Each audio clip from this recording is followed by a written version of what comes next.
오래전에 제가 서울 서대문 교회 부목사로 사역할 때에 있었던 일입니다.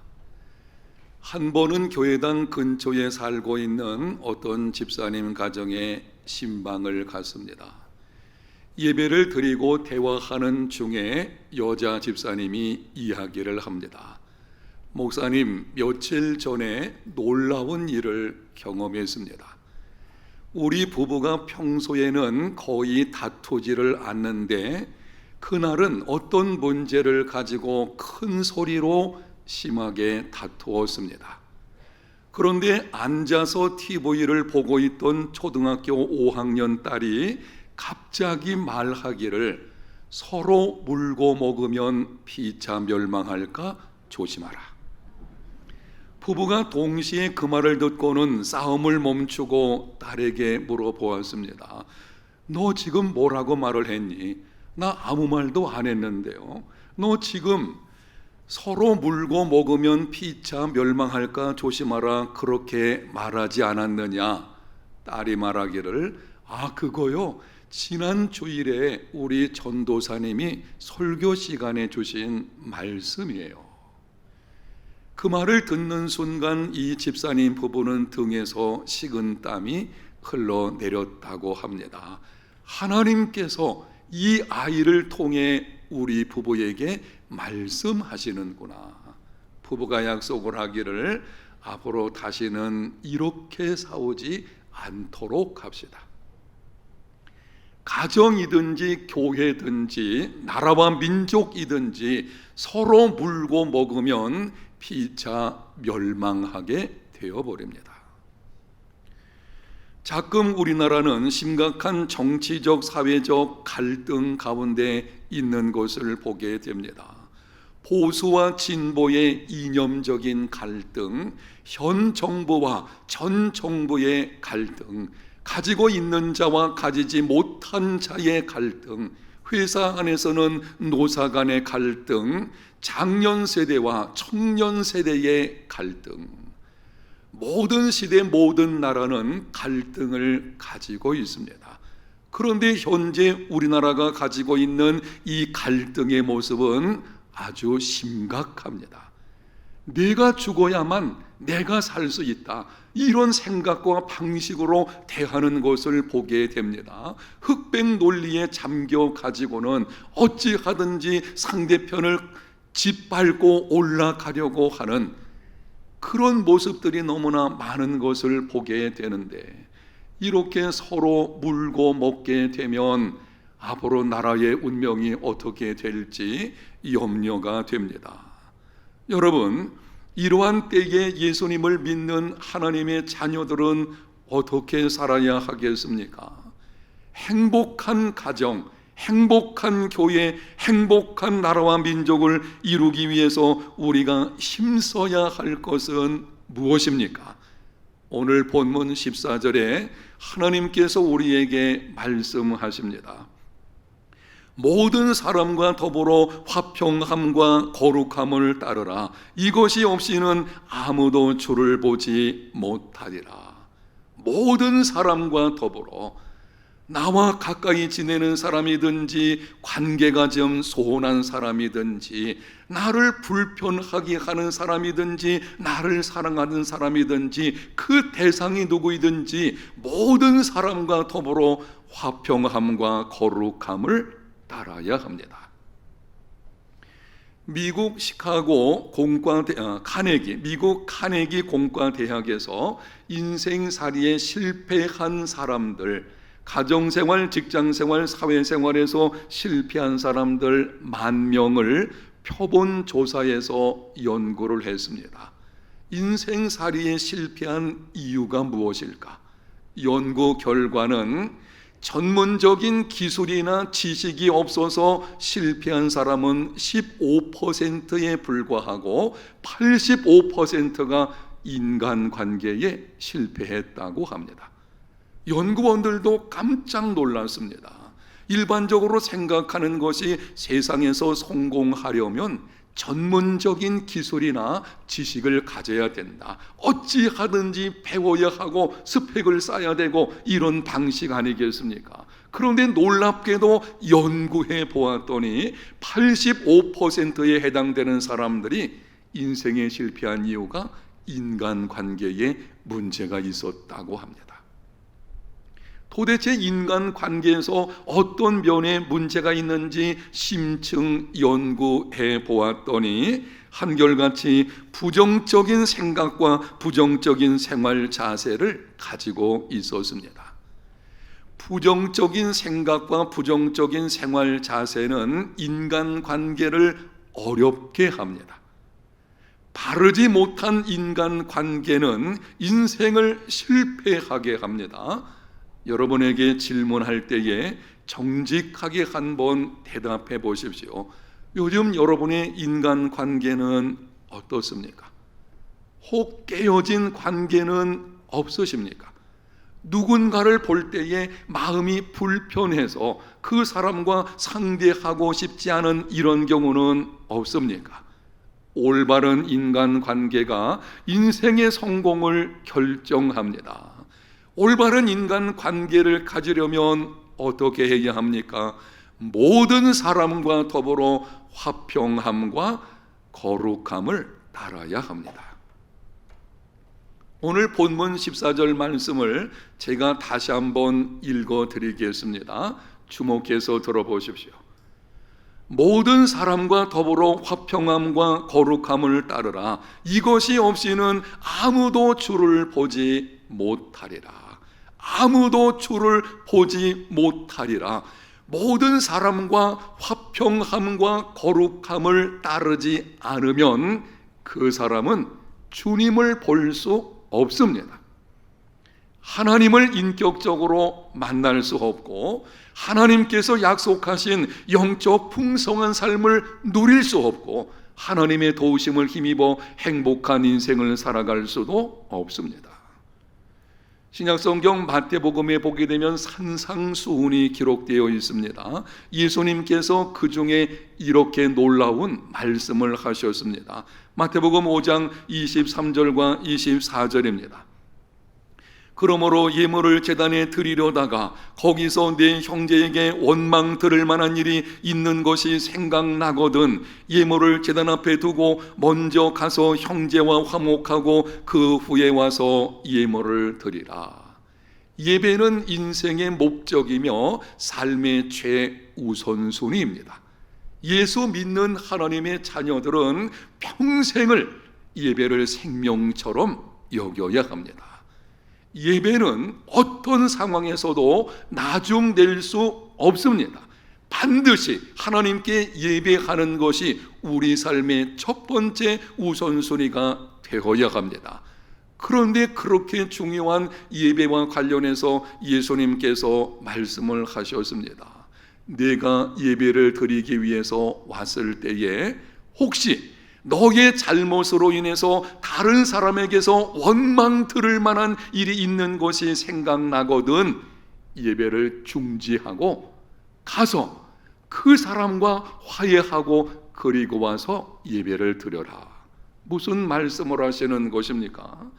모든 사람과 더불어 화평함과 거룩함을 따르지 않으므로 인간관계가 깨어진 사람의 예배는 하나님이 받지를 않으신다는 것입니다. 주님을 볼 수 없다는 것은 그분을 만날 수 없는 것이고 그분이 만나주지도 않으십니다. 하나님을 만날 수 없는 예배, 의자만 덮여놓고 가는 헛된 예배이며 껍데기 예배입니다. 하나님의 임재하심을 경험하는 예배가 되기를 원한다면 모든 사람과 더불어 화평함과 거룩함을 따라야 합니다. 제가 목회를 하면서 답답한 일 중에 한 가지는 생각보다도 많은 성도들이 하나님의 실존과 역사하심을 거의 믿지를 않는 것입니다. 예수님을 믿는다고 말을 합니다. 하나님이 살아계신 것 인정한다고 하고 그리고 하나님의 역사하심에 대해서 분명히 나는 알고 있다고 말들을 하지만 그 삶을 보게 되면은 하나님의 실존과 역사하심을 인정하지 않습니다. 삶으로 나타나는 믿음만이 참된 믿음입니다. 내가 믿는다고 하는데 그 믿는다는 말과 삶의 모습이 다르다면 아직까지 믿지 않고 있는 것입니다. 행함이 없는 믿음은 죽은 믿음입니다. 예수님 믿는다고 말을 하면서도 그 삶을 보게 되면 여전히 세상과 벗하며 세상의 음행과 쾌락을 따라서 행합니다. 교회 안에서는 그리스도인 모습으로 살지만 교회 밖에서는 그리스도인답지 않게 살아갑니다. 술 취하고 방탕하게 살며 사기치고. 생각해 보십시오. 하나님의 실존과 역사하심을 믿는다고 하는 사람이 술에 잔뜩 취해가지고 이리저리 비틀거린다면 어찌 그것이 합당하다고 할 수가 있겠습니까? 들려오는 말에 의하면 대학가에서는 경제적인 문제로 학생들이, 남학생과 여학생들이 동거하는 일이 있다고 합니다. 심각한 문제는 그 중에 교회 다니는 학생들이 상당하다고 합니다. 혼인하기 전에 동거하는 것, 이 혼전 동거는 간음입니다. 우리는 이렇게 요즘에 들려오는 말을 듣게 되어지죠. 결혼하기 전에 한번 살아봐가지고 이상한 구감을 좀 맞춰봐야 되겠다. 여러분, 그거 간음이에요. 그런데 그렇게 간음인데도 아무런 부끄러움이 없이 행하다가 주일날이 되면 교회 나와서 예배 드리면서 그 안에서 심지어 청년 임원들까지 하는 경우도 있다고 하니 저는 우리 교회에 이런 청년들이 있을까 염려가 됩니다. 왜 이런 일이 일어나고 있는 것입니까? 하나님의 실존과 역사하심을 믿지 않기 때문입니다. 그래서 저는 새벽에 다른 여러 가지 기도도 있지만 이 기도를 자주 합니다.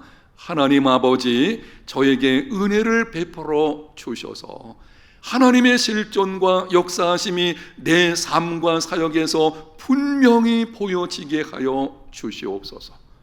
하나님의 말씀을 들고 설교할 때에 성령의 나타나심과 능력으로 감당하게 하시고, 손을 들어서 성도들의 머리에 얹고 기도할 때에 응답하여 주셔서 놀라운 치유와 회복을 주옵소서. 그래서 모든 성도들로 하여금 하나님이 살아계심과 역사하심을 분명히 보고 알게 하여 주옵소서. 하나님의 실존과 역사하심을 믿는다면, 저는 그 믿음만 가지고 있다면 그 사람 정말 세상 속에서 믿음으로 승리하는 삶이 이루어지게 될 것입니다. 그런데 제가 이렇게 기도할 때에 제 자신을 돌아보면서 묵상하는 말씀이 오늘 본문 14절입니다. 모든 사람과 더불어 화평함과 거룩함을 따르라. 이것이 없이는 아무도 주를 보지 못하리라. 혹 내 삶과 사역 속에 모든 사람과 더불어 화평함과 거룩함을 따르고 있는가? 혹 나의 잘못으로 인해서 다른 사람에게 상처를 주고 그 사람이 고통 가운데 있는 것은 없는가? 혹 내 안에 거룩함을 따르지 않고 세상과 벗하고 세상의 욕심과 세상의 가치관을 따라 행하는 것은 없는가? 왜 그렇게 하는 것입니까? 목사라고 해도 화평함과 거룩함을 따르지 않으면 주님을 볼 수 없습니다. 주님을 볼 수 없고 하나님을 인격적으로 만날 수 없다면 그 설교는 허공을 치는 것이 되어버릴 것이고 그 기도는 아무런 능력도 없을 것입니다. 그래서 저는 두렵고 떨림으로 이 말씀을 묵상하게 됩니다. 여러분은 어떻습니까? 여러분은 정말 하나님을 뵙고 싶습니까? 하나님을 인격적으로 만나시기를 원합니까?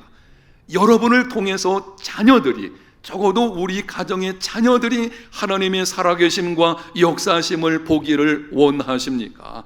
그렇다면 모든 사람과 더불어 화평함과 거룩함을 따르십시오. 그렇게 해야만 주님을 볼 수가 있고, 주님을 보는 사람, 주님을 만나는 사람, 인격적으로 예배할 때 하나님의 임재를 경험하는 사람, 이 사람이 비로소 하나님의 실존과 역사하심을 보여주는 진정한 그리스도인의 삶을 살아갈 수 있는 것입니다. 오늘 본문은 특별히 교회 공동체 윤리에 관한 말씀드립니다. 히브리서 저자가 앞부분에서 개인적인 윤리에 관해서 말씀을 하고, 이제는 방향을 바꿔서 공동체의 윤리에 관해서 말씀을 합니다. 이렇게 교회 공동체의 윤리에 관해서 특별히 강조하면서, 그 강조가 주님을 볼 수 없다고 하는 아주 심각한 이 말씀까지 하시면서 하는 이유가 무엇입니까? 교회는 세상의 희망이기 때문입니다. 지상에 있는 교회들, 우리 조국 교회죠. 이 땅에 존재하고 있는 교회들을 보게 되면 여전히 예수님 믿음으로 의롭다함은 받았지만 문제 많은 사람들의 모임이거든요. 그래서 문제거리들이 있게끔 되어져 있어요. 이 땅에 있는 교회들 중에 완벽한 교회는 없습니다. 우리가 교회를 이루는 것인데 우리의 모습이 완벽하지 않거든요. 그래서 이런저런 문제가 있다 보니 세상 사람들이 교회를 비난하기도 하고 공격하기도 합니다. 심지어는 아주 이상한, 듣기 거북한 말을 사용하기도 합니다.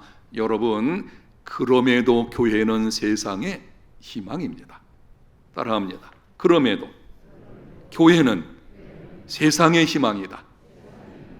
예수 믿는 그리스도인이 이 분명한 사실을 알고 있어야 돼요. 자존감을 가져야 되는데요, 교회는 그럼에도 불구하고 세상의 희망이다. 세상 사람들이 뭐라고 말을 한다고 할지라도, 심지어는 교회가 돌을 들어서 던짐 받을 만한 그런 모습이 나타나는 경우가 있다고 할지라도, 그럼에도 교회는 세상의 희망입니다. 세 가지 이유를 말씀을 드립니다. 첫 번째는 교회는 예수 그리스도의 복음을 담당하고 있기 때문입니다. 세상이 죄와 비참 가운데 처하게 된 근본 이유는 하나님을 떠난 것입니다. 세상이 사는 길은 하나님께로 돌아오는 것입니다. 하나님께로 돌아오는 방법은 오직 예수 그리스도를 믿는 믿음으로 되는 것입니다. 그러므로 예수 그리스도만이 세상의 희망입니다. 그런데 교회는 예수 그리스도의 복음을 담당하고 있습니다. 세상으로 하여금 예수님께서 어떤 분이신지, 어떻게 하나님께로 돌아올 수 있는지, 어떤 삶을 살아내야 되는지 하나님과 관련해서 복음을 전하는 이 귀한 담당을 하고 있는 것이 바로 교회입니다. 그래서 교회는 세상의 소망입니다. 둘째는 교회는 은혜의 공동체이기 때문입니다. 세상은 법의 통제 아래 있습니다. 법은 하나님의 일반 은총 가운데서 만들어진 것으로 반드시 지켜야 합니다. 간혹 진영 논리에 따라서 법을 무시하고 법 집행을 회방하는 경우가 있는 것을 보게 됩니다. 잘못된 것입니다.